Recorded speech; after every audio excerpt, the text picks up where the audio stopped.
BCCI के annual contract सामने आ चुके हैं।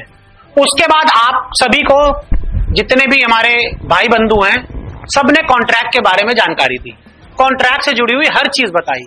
लेकिन क्या आपको किसी ने यह बताया कि हार्दिक ने खत्म किया ईशान और श्रेयस का करियर? जी हां, बीसीसीआई ने नहीं, ये हमारे राजा बाबू जो है ना, हार्दिक पांड्या ने, इन्होंने खत्म किया है ईशान और श्रेयस का करियर। अब आप सोच रहे होंगे कि ऐसा कैसे हो सकता है? हार्दिक तो फैसले नहीं लेते, लेकिन लोगों को गलत रास्ते पे लेकर जाते हैं। कैसे? मैं आपको ग्राफिक्स के जरिए समझाने की कोशिश करता हूं। तो इसमें जो हमारी सबसे पहला ग्राफिक्स है, उसमें यह है कि सेंट्रल कॉन्ट्रैक्ट से ईशान श्रेयस बाहर। तो ईशान और श्रेयस जो सेंट्रल कॉन्ट्रैक्ट है उससे बाहर हो गए। दोनों को इस बार जगह नहीं मिली। पिछली बार जगह थी, इन्होंने तो वर्ल्ड कप में इतना अच्छा किया और इनका भी पिछला साल बहुत अच्छा गया, वर्ल्ड कप की टीम में थे। उसके बावजूद भाई दोनों को बाहर के रास्ते दिखा दिए गए इस आदमी की वजह से। कैसे, मैं आगे बताऊंगा। हार्दिक को सेंट्रल कॉन्ट्रैक्ट में जगह मिल गई। मैंने तो पहले ही बोलता, राजा बाबू है, राजा बाबू, राज दुलारे, जगह मिल गई सेंट्रल कॉन्ट्रैक्ट में। ग्रेड ए में है हार्दिक पांड्या। भाई साहब, जुम्मा साल में 5 मैच खेलते हैं, लेकिन ग्रेड ए में है भाई। सेटिंग है बॉस, कोई तो सेटिंग है। टेस्ट नहीं खेलते तब भी ग्रेड ए में जगह। वही मैंने कहा ना, कोई सेटिंग है बॉस।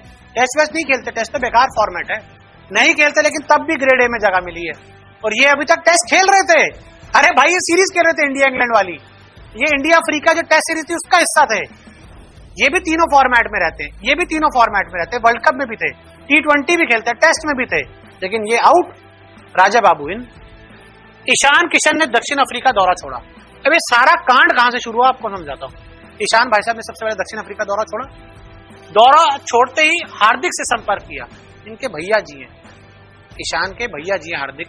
जब से MI में आए थे ईशान, तब से हार्दिक जी की शरण में आ चुके हैं, गलत संगति में पड़ चुके हैं। हार्दिक ने ईशान को बड़ौदा बुला लिया। आ जाओ, बड़ौदा बुलाया। कह रहे कहां? बड़ौदा हो, मेरे पास आओ, मैं बड़ौदा में हूं, मैं IPL के लिए तैयार हूं, आ जाओ। IPL की तैयारी के लिए बड़ौदा बुलाया कि IPL की तैयारी करनी थी। उसके लिए कहा भाई बड़ौदा आ जाओ, दोनों साथ में प्रैक्टिस करेंगे, मस्ती करेंगे एकदम, एक दूसरे से पूछेंगे तू कितना वेट उठा सकता है, मैं कितना वेट उठा सकता हूं। वीडियो आई ना। ईशान को रणजी खेलने से मना किया। अब बड़े भाई साहब ही हैं, अगर ईशान युवा हैं, हार्दिक उनसे उम्र में बड़े हैं, तो सलाह ली होगी भैया क्या करूं, मैं रणजी क्यों खेलेगा भाई? भाई साहब ने बताया तैयारी कर मेरे साथ, यहीं पे रहे, वेट मारेंगे दोनों भाई, रात को मस्त पिक्चर देखेंगे। रणजी खेलने की सलाह देते तो सही होता। जी हाँ, अगर सोचिए आपका कोई बड़ा भाई है, या आपके पिता हैं, या आपकी माता जी हैं, अगर आप उनसे कोई सलाह मांगोगे तो वो आपको सही सलाह देंगे ना। लेकिन भाई साहब, अगर वाकई में इनके शुभचिंतक होते तो क्या बोलते? भाई बीसीसीआई से, टीम इंडिया से पंगा मत ले, तो अफ्रीका दौरा छोड़ के आ गए, रणजी जाके खेल और कोशिश कर इंडिया इंग्लैंड टेस्ट सीरीज में आ जा। लेकिन उन्होंने कहा भाई क्या करेगा, 4-5 टेस्ट मैच खेल के अपना टाइम वेस्ट करेगा, यहाँ पे रह, मस्ती कर, अपना बढ़िया एकदम एंजॉय कर, 15 करोड़ तो मिलने ही वाले हैं, और बाकी कुछ ना कुछ इधर उधर हो जाएगा। ईशान को गलत रास्ते पर ले गए हार्दिक। जैसे मैंने आपको समझाया ना कि गलत, विनाश काले विपरीत बुद्धि, गलत आदमी को संपर्क किया, फिर आउट ऑफ संपर्क हो गए इंडियन टीम से। ईशान के रास्ते पर ही चल पड़े श्रेयस। अब ये भाई साहब भी इन्हीं के रास्ते पर चल पड़े जिसको इन्होंने दिखाया था। श्रेयस ने भी रणजी खेलने से मना कर दिया, इन्होंने भी रणजी खेलने से 2-3 बार मना किया। रणजी वालों को भी मना किया, बीसीसीआई वालों को भी मना किया, मैं रणजी नहीं खेलूंगा। अभी जब टीम इंडिया से बाहर हुए तो इन्होंने अपनी खबर उड़वाई कि मुझे बैक स्पैज़म है। भाई अब एकदम से ठीक हो गया जब बीसीसीआई का डंडा पड़ा, अब रणजी खेल रहे हैं। लेकिन इन्हीं की तरह बगावती तेवर में आ गए थे। लेकिन बीसीसीआई का जब डंडा चलता है ना, तो पता लगता है।